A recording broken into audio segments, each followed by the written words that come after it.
So I found these guys on this eland carcass. Now, I'd been parked about 1 kilometer away all night. I didn't hear any commotion. And which I would have thought I would have heard if they were killing something, but then, yeah, you never know. And when I approached the area, I saw a herd of eland running away.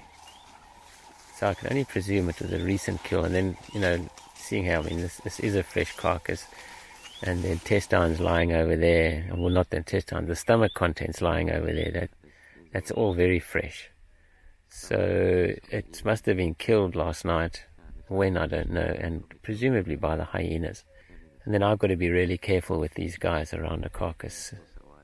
I don't want to go closer, not right now while they're all feeding there, because food is their survival, and I don't want them to think that I'm any competition to them at all. So long as they realize that and understand that, it's going to take time. But this is one of the last main key things that I have to get right.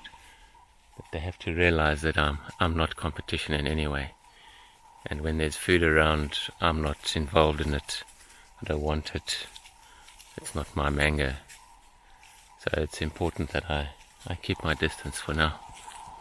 They're coming to me to play, but